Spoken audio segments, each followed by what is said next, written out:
Selamlar aleyküm gönül dostlarım. Bugün kalbinize şifa, ruhunuza huzur olacak çok özel bir hikayeyle beraberiz. Hazırsanız başlayalım.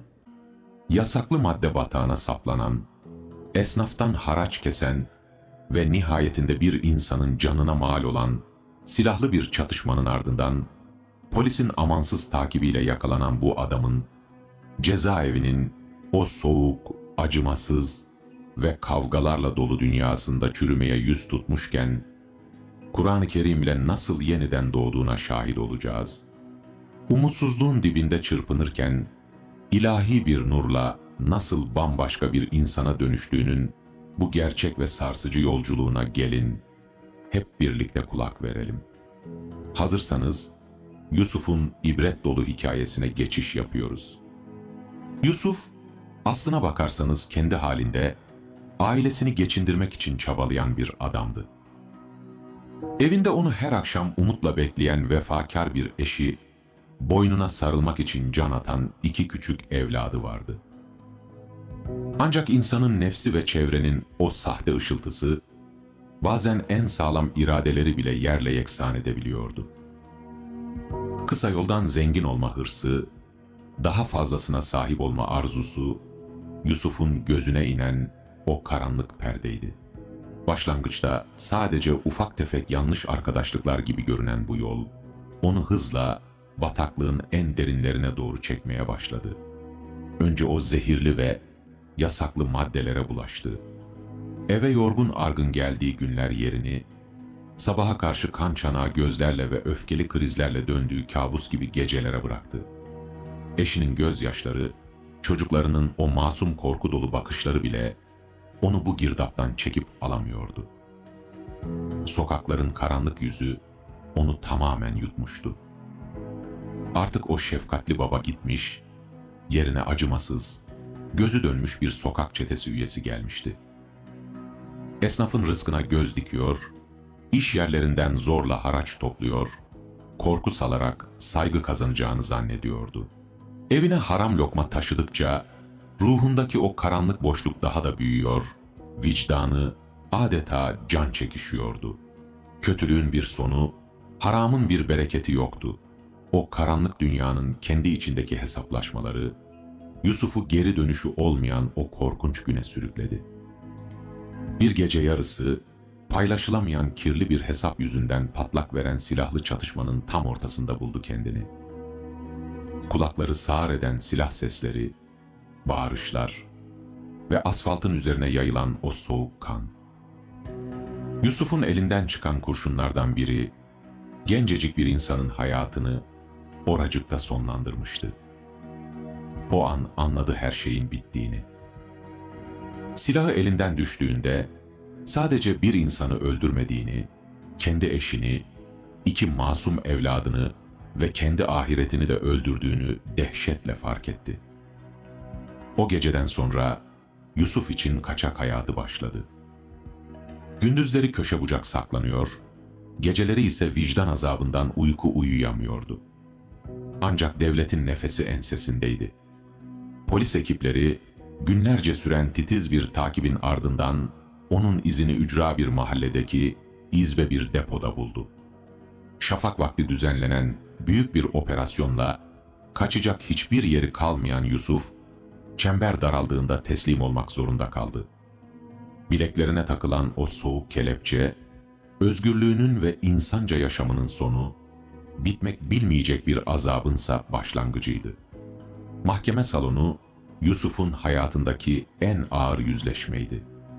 Hakim karşısında başı öne eğik beklerken, arka sıralardan gelen eşinin o boğuk hıçkırıkları, yüreğine saplanan zehirli bir hançer gibiydi. Karar okunduğunda salona ölüm sessizliği çöktü. Müebbet hapis. Bu iki kelime Yusuf'un üzerine devasa bir dağ gibi yıkıldı. Artık çocuklarının büyüdüğünü göremeyecek, eşinin elini tutamayacaktı. Cezaevi kapısından içeri adım attığında dışarıdaki o kabadayı halinden eser kalmamıştı. İçerisi onun gibi hatalarının bedelini ödeyen, öfke ve pişmanlık dolu yüzlerce insanla doluydu. İlk günleri tam bir cehennem azabıydı. Ranzasına uzandığında çocuklarının kokusu burnunda tütüyor, işlediği cinayetin ağırlığı göğsüne oturup nefesini kesiyordu. Üstelik cezaevi şartları beklediğinden çok daha acımasızdı. Farklı suç gruplarının bir arada olduğu o gergin ortamda güç kavgaları ve mahkumların birbirleri üzerindeki baskıları hiç bitmiyordu. Yusuf geçmişindeki o hırçın yapısı yüzünden çok geçmeden bu kavgaların içine çekildi. Çıkan arbedeler, alınan darbeler ve ardından gelen o soğuk, karanlık hücre cezaları. Günlerce tek başına, güneş yüzü görmeden o daracık rutubetli hücrede kalıyor, aklını kaçıracak gibi oluyordu. Defalarca koğuşu değiştirildi. Her yeni koğuş, yeni bir kavga, yeni bir dışlanma demekti.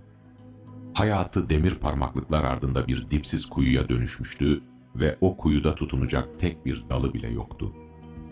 Yusuf için cezaevinde geçen aylar adeta asırlar gibi uzun ve karanlıktı. O soğuk hücre cezalarından birinden yeni çıkmış, bedeni kadar ruhu da yara bere içinde kalmıştı. Eski gücünden, sokağın o kabadayısından eser yoktu artık. Gözlerinin altı çökmüş, omuzları yılların yükünü taşıyormuşçasına aşağı sarkmıştı. Yeni verildiği koğuş, öncekilere nazaran daha sessiz, daha kendi halinde mahkumların olduğu bir yerdi.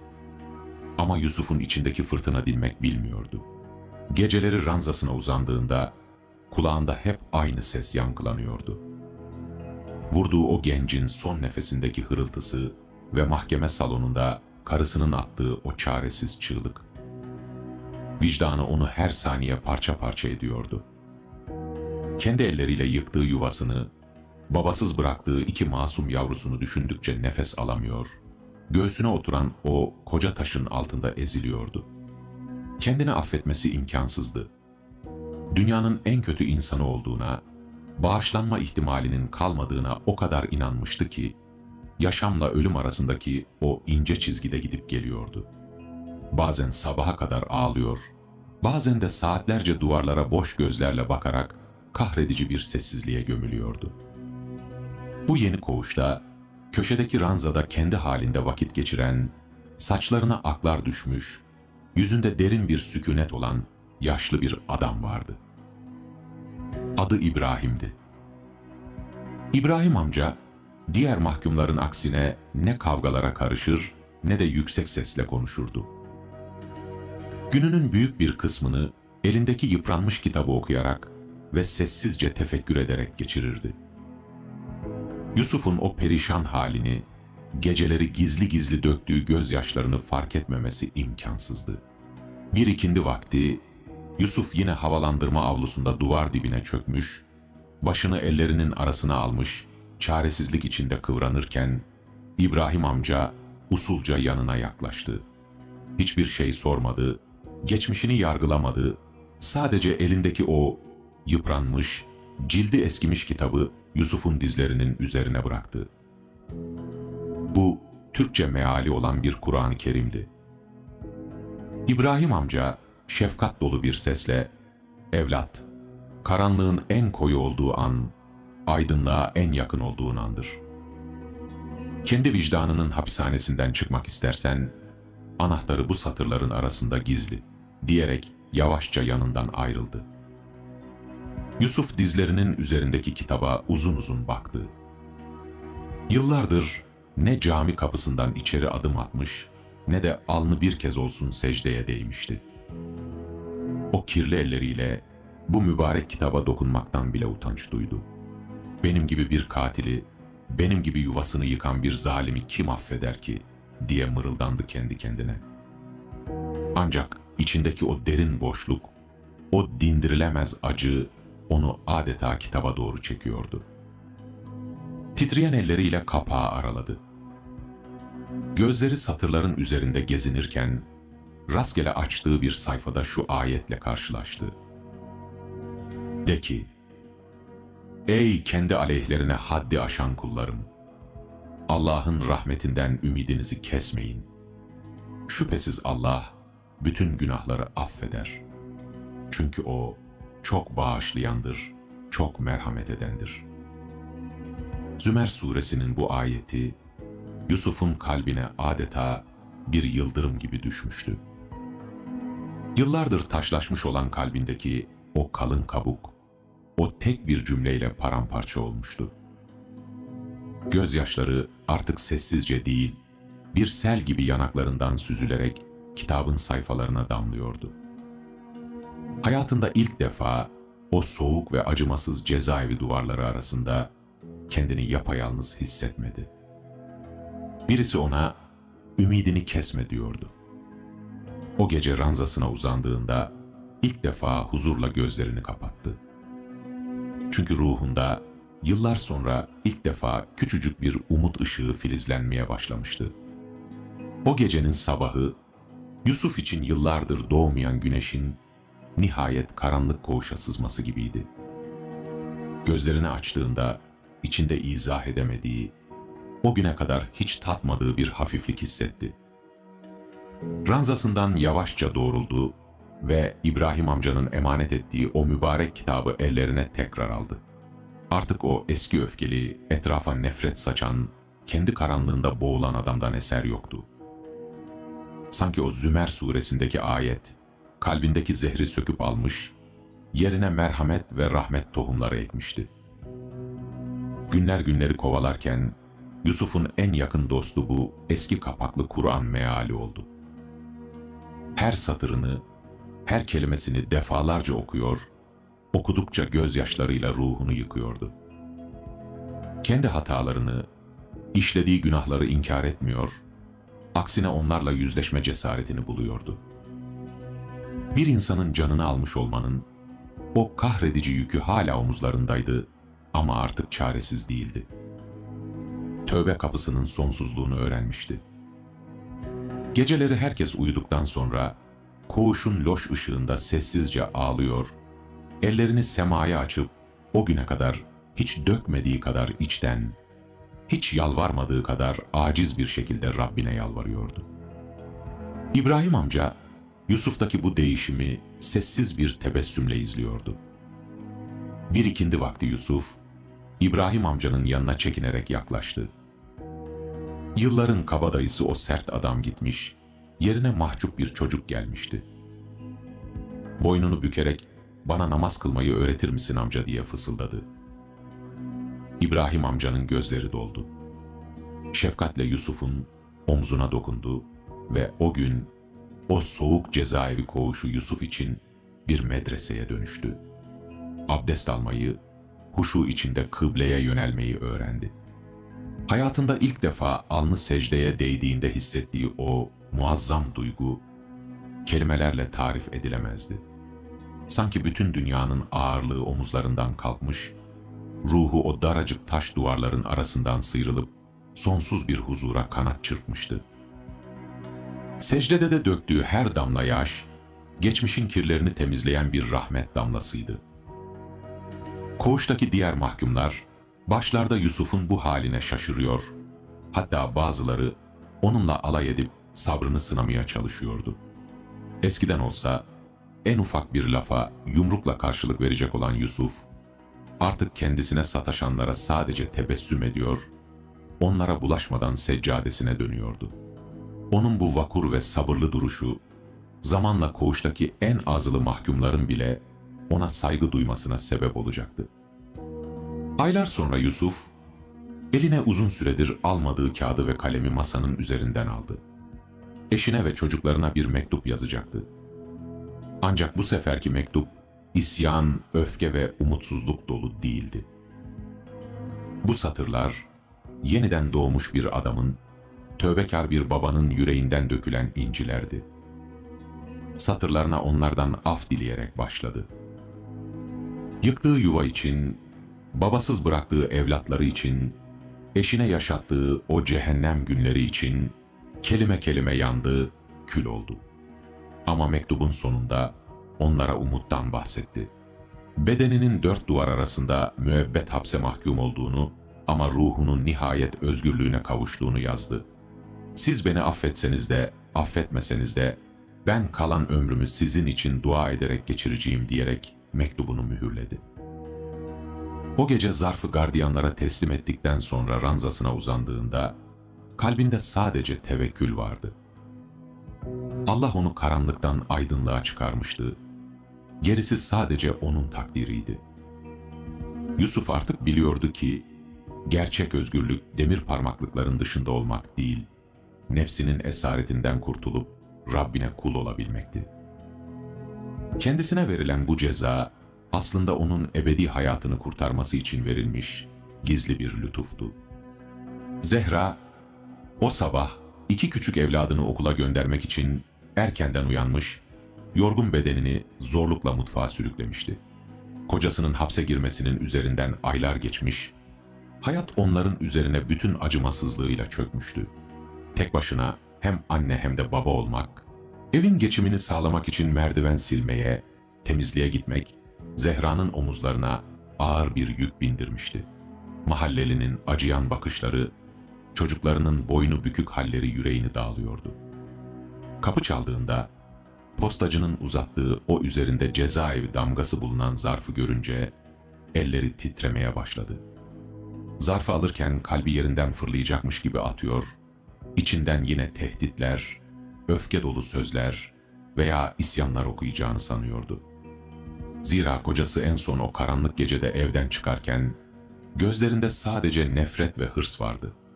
Masanın başına oturdu, derin bir nefes aldı ve zarfı yavaşça yırttı. Mektubu okumaya başladığında gözlerine inanamadı. Satırların arasında o tanıdığı acımasız kabadayı değil, adeta paramparça olmuş, pişmanlık ateşinde kavrulan aciz bir adam vardı. Yusuf yazısında ne bahaneler üretiyor ne de kendini haklı çıkarmaya çalışıyordu. Sadece af diliyordu. Yıktığı yuva için, çocuklarının gözyaşları için, Zehra'ya yaşattığı o karanlık günler için kelimelerle yalvarıyordu. En çok da Allah'ı bulduğundan, Kur'an ile tanışıp ruhunun nasıl bir dönüşüm geçirdiğinden bahsediyordu. Zehra mektubu okudukça hıçkırıklara boğuldu.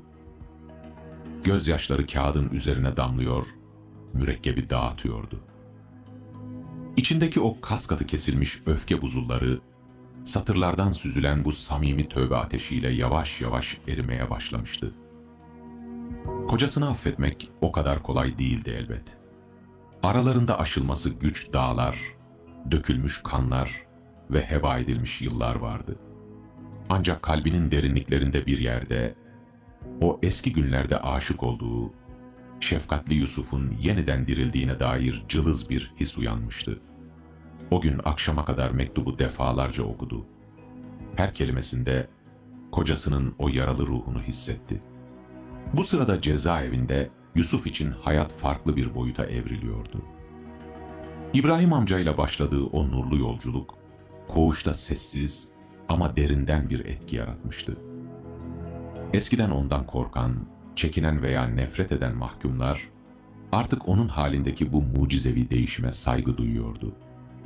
Yusuf günlerini sadece ibadet ve Kur'an okuyarak geçirmiyor. Aynı zamanda etrafındakilere de yardım eli uzatıyordu. Okuma yazması olmayan mahkumların mektubunu yazıyor. Derdi olanın derdini dinliyor. Kavga edenleri araya girip barıştırıyordu. Onun bu sabırlı, merhametli ve hikmetli duruşu, cezaevi idaresinin bile dikkatini çekmişti. Kendisine sataşan en hırçın mahkumlara bile, "Kardeşim, bu yaşımıza kadar yeterince kalp kırdık, günaha girdik. Bari burada birbirimizin yarasına merhem olalım. Allah Celle Celaluhu'nun razı olacağı şekilde yaşayalım," diyerek onları şaşkına çeviriyordu. Hapishane duvarları onun bedenini esir almıştı ama Yusuf'un ruhu hiç olmadığı kadar özgürdü. Kendi içindeki o amansız savaşı kazanmış, nefsinin zincirlerini kırmayı başarmıştı. Ancak vicdanındaki o büyük hesaplaşma henüz bitmemişti. Öldürdüğü o gencin ailesinin acısı her gece rüyalarına giriyor, uykularını bölüyordu. Bir mektup da onlara yazmalı, en azından helallik istemeliydi. Sonuç ne olursa olsun bu adımı atmak zorundaydı. Yusuf, elindeki boş kağıda uzun uzun baktı ve kalemi yavaşça masaya bıraktı. Öldürdüğü gencin ailesine mektup yazma düşüncesi kalbini sızlatsa da acı gerçeği kabullenmek zorundaydı. Hangi anne evladını gencecik yaşta toprağa vermişken katilinin özrünü kabul ederdi ki?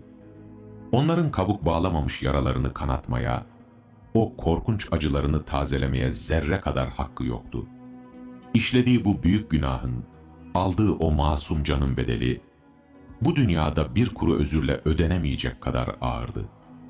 Bu yükü ömrünün son nefesine kadar omuzlarında taşıyacak, o büyük hesaplaşmayı ahirete, Allah'ın mutlak adaletine bırakacaktı. Kendi kendine fısıldadı. Benim asıl cezam sadece etrafımı saran bu 4 taş duvar değil, ölene kadar içimde taşıyacağım bu dinmeyen vicdan azabıdır. Bu kararın ardından Yusuf, tövbesini sadece seccadede bırakmayıp eyleme dökmeye niyet etti. Madem dışarıda bir ailenin hayatını mahvetmişti, içeride bataklığa düşenleri kaldırmalı, karanlıkta kaybolanlara bir fener olmalıydı. İbrahim amcadan öğrendiği o tükenmez sabrı ve şefkati artık koğuştaki diğer çaresiz mahkumlara aktarma vakti gelmişti. O günlerde koğuşa yeni bir mahkum getirildi.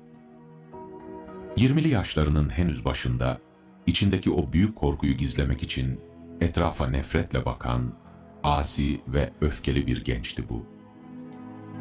Adı Kerem'di.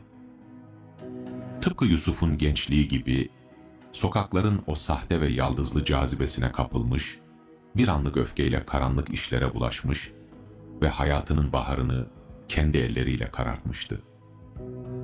Koğuşun eski ve acımasız kurtları, Kerem'i ezmek, ona ilk günden boyun eğdirmek için fırsat kollarken, Yusuf hiç düşünmeden ona kol kanat gerdi.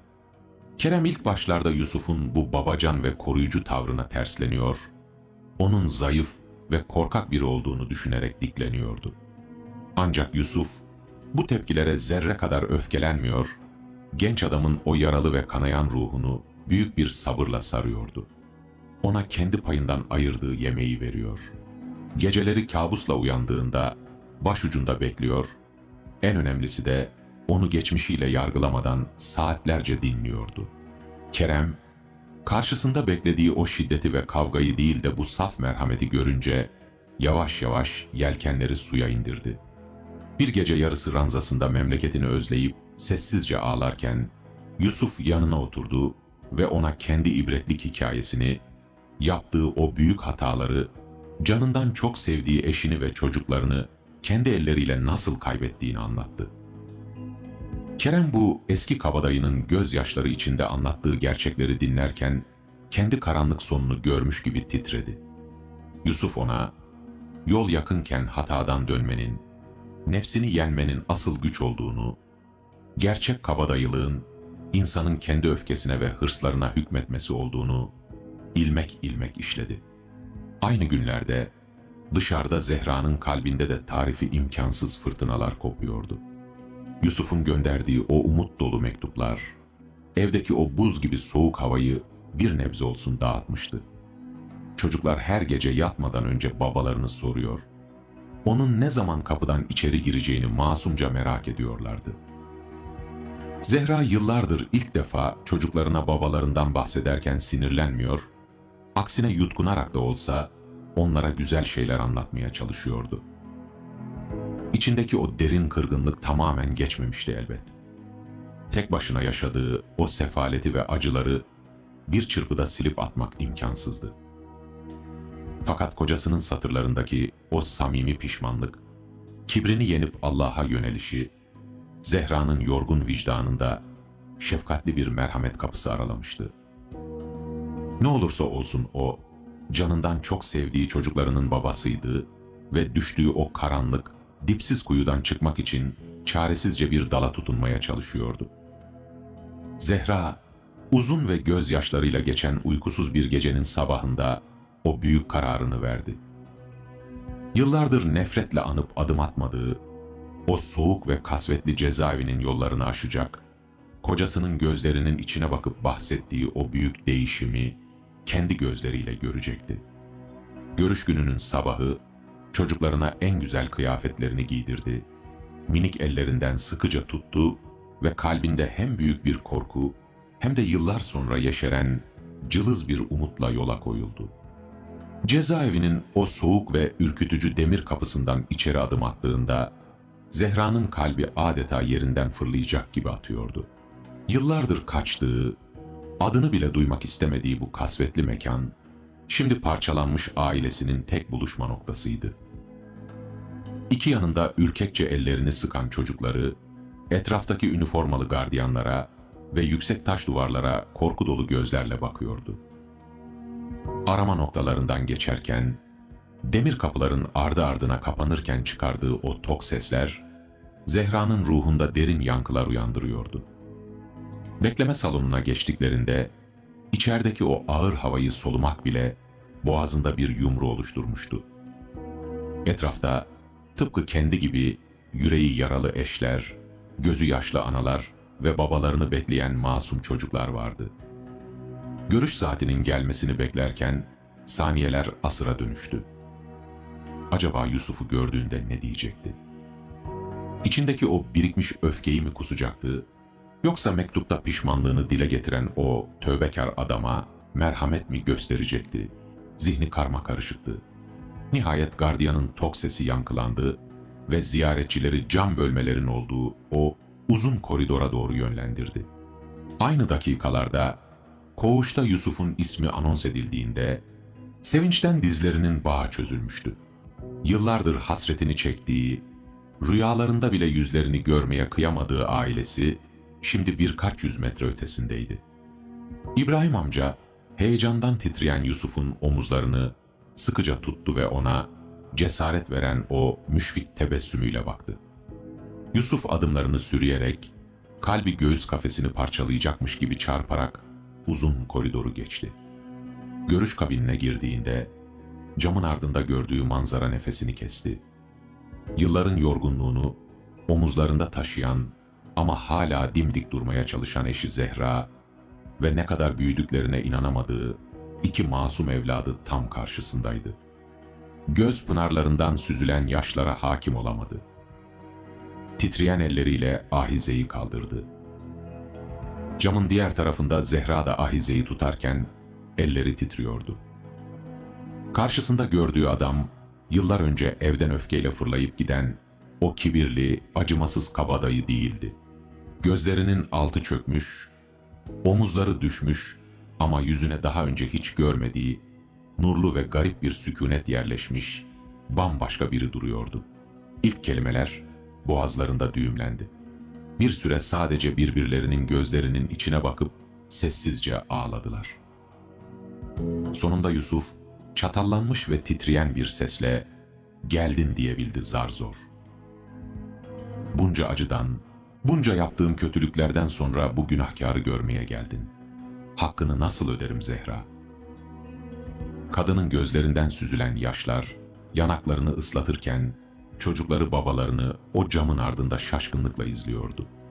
Yusuf kızına ve oğluna sevgiyle, hasretle baktı. Onların masum seslerinden duyduğu baba kelimesi, dünyadaki hiçbir zenginliğin veremeyeceği kadar değerli ama bir o kadar da can yakıcıydı. Kendi elleriyle onlara dokunamamak, saçlarını okşayamamak, cezasının ne kadar ağır olduğunu bir kez daha yüzüne çarpıyordu. Zehra, kocasının gözlerindeki o dipsiz pişmanlığı, sahtelikten uzak o derin yakarışı gördüğünde, içindeki buzdağlarının büyük bir gürültüyle yıkıldığını hissetti. Yusuf, onlara Kur'an ile nasıl tanıştığını, geceleri seccadesinde gözyaşlarıyla nasıl Rabbine yalvardığını, içeride yeni bir hayata nasıl tutunduğunu uzun uzun anlattı. Görüş süresinin bittiğini haber veren zil çaldığında, camın iki tarafındaki bu yaralı ailenin kalbinde, yıllar sonra ilk defa yeni bir başlangıcın, affetmenin ve ilahi merhametin o sıcak tohumları atılmıştı. Zehra o sarsıcı görüşmenin ardından evine döndüğünde, Omuzlarındaki o koca dağın yerini tuhaf bir hafiflik almıştı. Kocasının gözlerindeki o saf pişmanlık ve Allah'a yöneliş, kadının buz tutmuş yüreğinde yeniden merhamet çiçekleri açtırmıştı. Ancak hayatı o acımasız gerçekleri, kapılarının ardında tüm soğukluğuyla onları bekliyordu. Tek başına 2 yetim gibi büyüttüğü evlatlarının rızkını kazanmak, merdiven silerek ayakta kalmaya çalışmak, her geçen gün daha da ağırlaşıyordu. İşte tam bu karanlık günlerde Zehra'nın kendi ailesi, kızlarının ve torunlarının bu perişan haline daha fazla dayanamadı. Başlangıçta damatlarına duydukları haklı öfke yüzünden kızlarına biraz mesafeli dursalar da ortada babasız kalmış 2 masum yavru vardı. Zehra'nın yaşlı babası emekli maaşının büyük bir kısmını kızının kirasına ayırdı. Annesi ise evdeki tencerenin kaynaması için elinden geleni ardına koymadı. Ailesinin bu sıcak şefkati ve maddi desteği Zehra'nın kanayan yaralarına merhem olmuş, onu o ağır geçim derdinin altında ezilmekten kurtarmıştı. Artık gözyaşları ve çaresizlik yerini sıcak bir yuvada büyüyen evlatlarının huzuruna bırakmıştı. Bu sırada cezaevinin o kalın ve soğuk duvarları ardında Yusuf için zaman bambaşka bir boyutta akmaya başlamıştı. Ailesiyle yaptığı o ilk görüşme, onun ruhunda açılan en büyük yarayı da sarmıştı.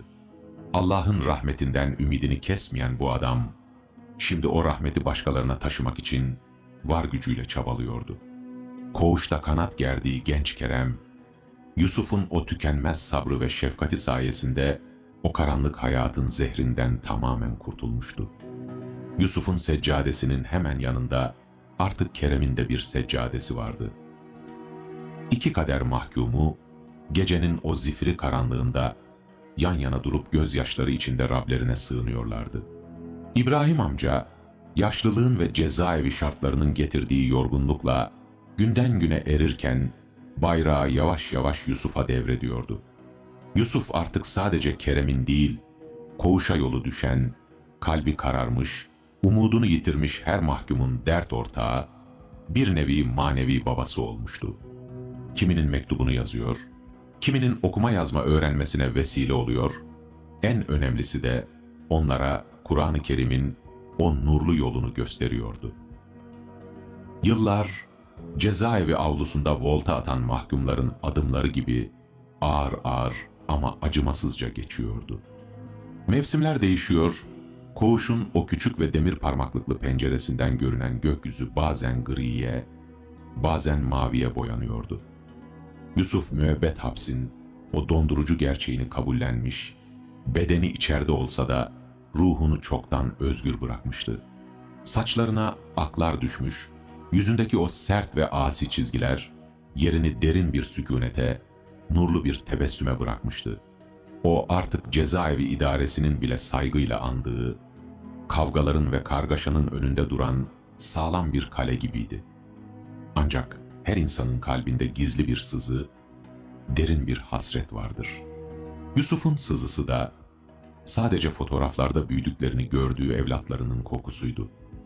Acaba bir gün, sadece bir gün bile olsa, o demir kapıların ardında özgürce onlara sarılabilecek miydi?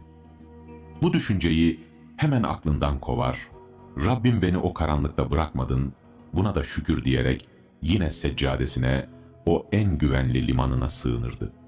Zaman, demir parmaklıkların ardında dışarıdakinden çok daha acımasız ve ağır bir ritimle akıp giderken, Yusuf'un cezaevindeki 10. yılı da usulca doluyordu. Dile kolay, tam 10 koca yıl. Gençliğinin o deli dolu enerjisi hücrelerin soğuk duvarlarında erimiş, saçlarına ve sakallarına yılların o ağır beyazlığı çökmüştü. Ancak bu 10 yıl, ondan sadece gençliğini almamış, karşılığında ona dünyevi hiçbir zenginlikle ölçülemeyecek bir manevi olgunluk bahşetmişti. Yusuf artık koğuşun o bilge abisi, dertlilerin derman aradığı, karanlıkta yolunu kaybedenlerin pusulasıydı. Genç Kerem, onun dizinin dibinde adeta yeniden doğmuş, eski o öfkeli sokak çocuğundan eser kalmamış, namazında niyazında kendi halinde bir delikanlıya dönüşmüştü. Fakat bu 10. yıl, Yusuf için cezaevi yıllarının en zorlu ve en hüzünlü imtihanlarından birine sahne olacaktı. Onu o karanlık dehlizden çekip çıkaran, ellerine o yıpranmış Kur'an mealini tutuşturan, manevi babası İbrahim amca günden güne eriyordu. Yaşlı bedeni, cezaevinin o rutubetli ve kasvetli havasına daha fazla dayanamıyordu. İbrahim amcanın hastalığı, koğuşun üzerine ağır bir kara bulut gibi çökmüştü. Yusuf günlerce onun başucundan bir an olsun ayrılmadı. Ona kendi elleriyle çorba içirmeye çalışıyor, ateşini düşürmek için sabahlara kadar ıslak bezlerle başında bekliyor, her iniltisinde yüreğinden bir parça kopuyordu. Ancak takdiri ilahi, vadesi dolan her can için hükmünü verirdi. Bir seher vakti, koğuş derin bir sessizliğe gömülmüşken, İbrahim amca zorlukla nefes alarak Yusuf'un elini tuttu. Gözlerinde ne bir korku ne de bir endişe vardı. Aksine yıllardır beklediği o büyük vuslata ermenin huzuru yüzüne yansımıştı. Titreyen sesiyle, "Evlat, ben yolun sonuna geldim. Sana emanet ettiğim o nurlu yoldan sakın ayrılma. Sabret çünkü Allah sabredenlerle beraberdir," diye fısıldadı. Yusuf gözyaşlarına boğularak onun o nasırlı ellerini öptü. İbrahim amca, dudaklarında hafif bir tebessüm ve dilinde kelime-i şehadetle o soğuk taş duvarların arasında ruhunu Rahman'a teslim etti. Yusuf için bu veda, babasını ikinci kez kaybetmek kadar ağır ve sarsıcı olmuştu.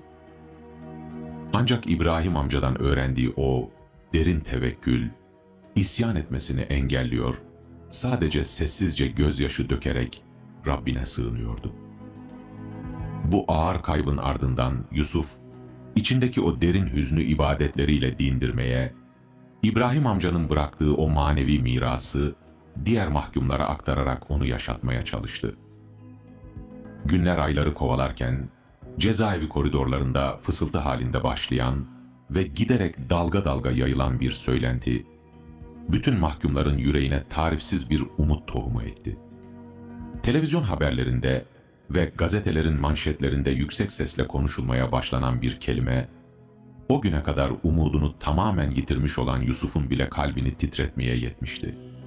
Af kelimesi artık her köşede yankılanıyordu. Devlet yıllar sonra kapsamlı bir ceza indirimi ve genel af yasası üzerinde çalışıyordu. İlk başlarda bu habere inanmak istemedi Yusuf. Kendisi müebbet hapse mahkum edilmiş, bir insanın canını almıştı.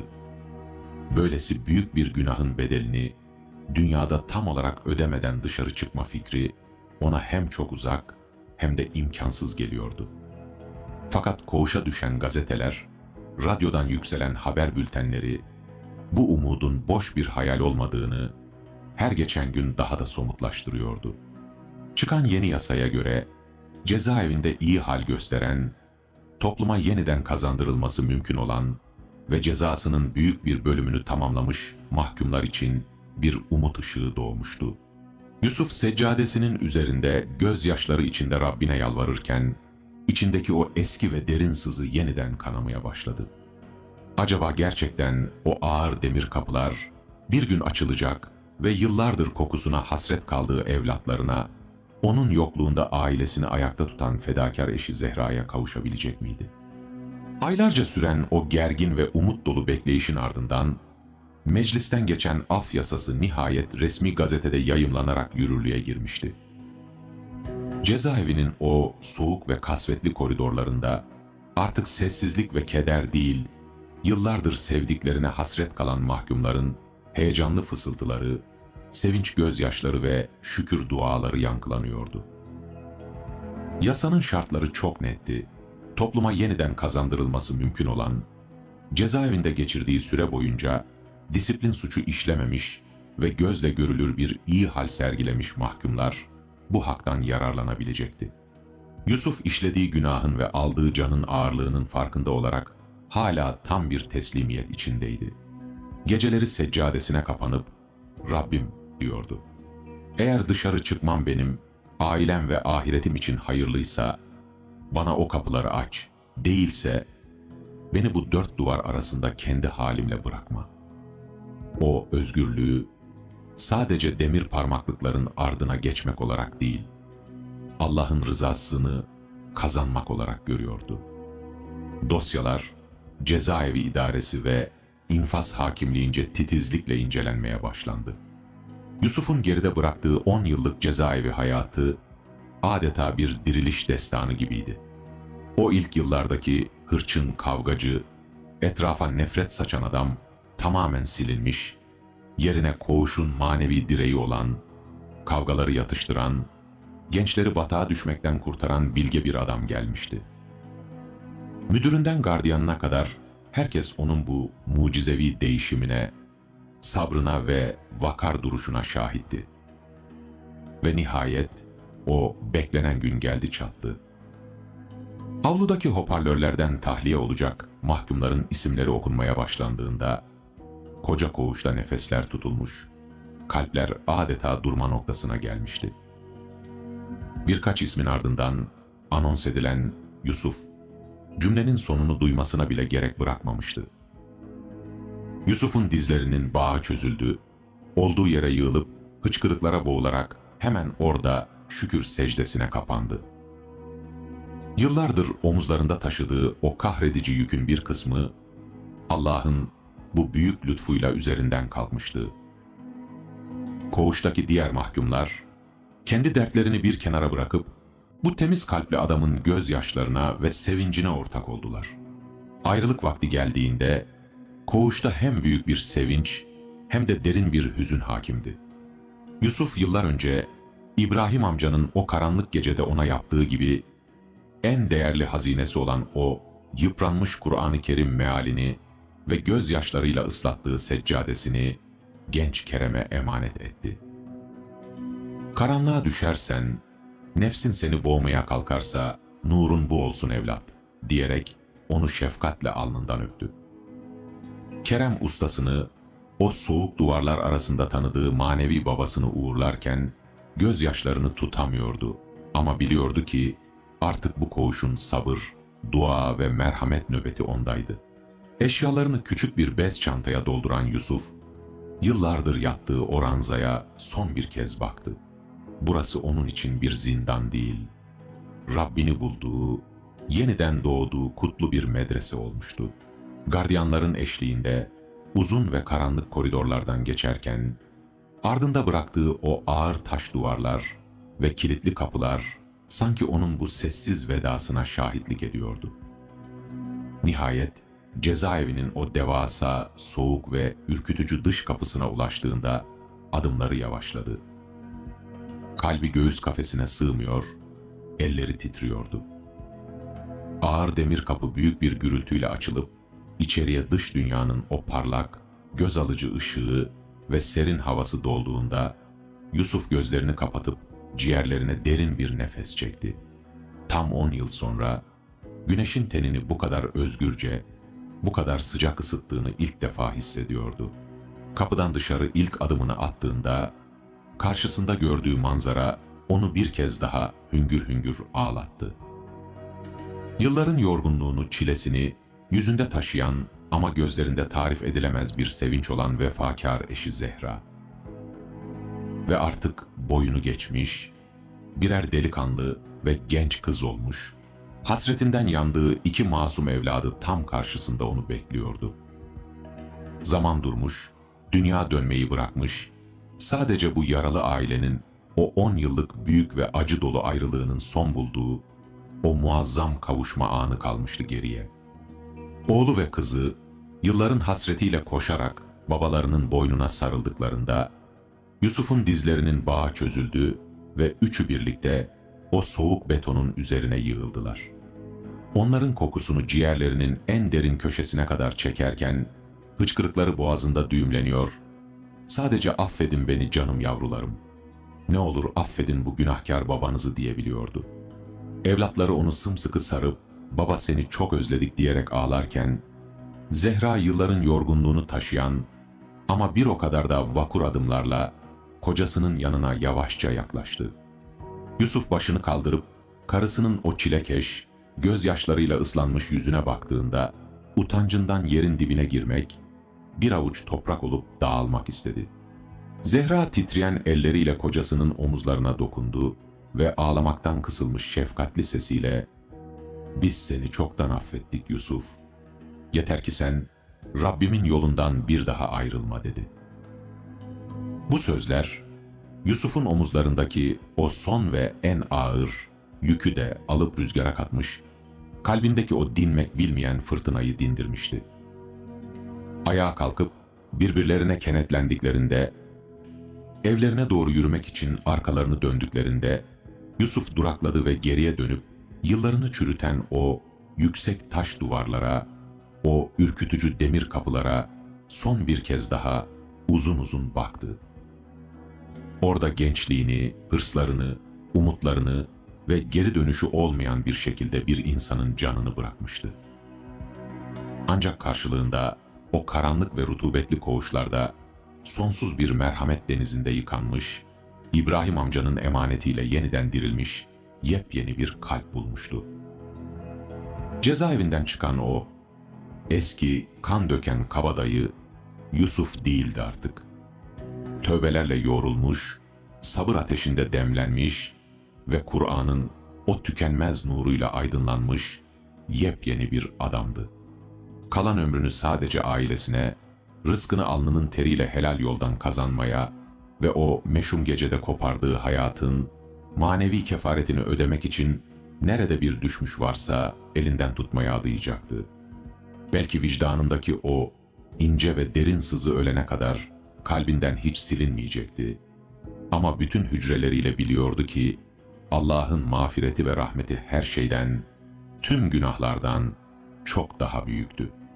Yusuf ailesinin ellerini sıkıca tuttu ve yıllar sonra ilk defa gerçekten yaşadığını, nefes aldığını hissederek tövbeyle yeniden başladığı o yeni hayatına doğru huzurla ve şükürle adım attı. Değerli dostlar, bugün sizlere aktardığımız bu yürek yakan ibretlik hikayemizin sonuna geldik. Yusuf'un o karanlık sokaklardan cezaevi hücrelerine ve oradan da ilahi bir nurla yeniden aydınlığa uzanan bu hayatı hepimize çok derin ve sarsıcı dersler veriyor. İnsan nefsinin bitmek bilmeyen hırslarına, kolay yoldan güç ve para kazanma arzularına esir olduğunda hem kendi hayatını hem de canından çok sevdiği ailesini nasıl korkunç bir felakete sürüklediğini acı bir şekilde gördük. Kötü arkadaşlıklar, haram lokma ve kibrin zehri gün geliyor, insanın kendi boynuna geçirdiği geri dönüşü olmayan bir ilmeye dönüşüyor. Ancak bu hikayenin bize fısıldadığı en büyük hakikat şudur ki, ne kadar derin bir karanlığa düşersek düşelim, hatalarımız boyumuzu ne kadar aşarsa aşsın, Yüce Rabbimizin o sonsuz merhamet ve af kapısı, samimi bir kalple çalmasını bilenler için her zaman sonuna kadar açıktır. Yeter ki içimizde o gerçek pişmanlığı duyup, gözyaşlarıyla tövbe edelim ve acizliğimizi bilip alnımızı secdeye koyalım. Asıl ve kalıcı özgürlük, bedenimizin demir parmaklıklar dışında olması değil, nefsimizin o ağır zincirlerinden kurtulup, kalbimizi Allah'a bağlayabilmektir. Siz olun. Ailenizin, yuvanızın kıymetini bilin. Helal rızkınızın bereketinden ayrılmayın. Ve karanlıkta yolunu kaybedenlere kendi hayatınızda her zaman bir umut ışığı olun. Rabbim bu hikayedeki güzellikleri hayatımıza nasip etsin. Videoyu beğenmeyi ve yorumlara bir amin bırakmayı unutmayalım. Allah'a emanet olunuz.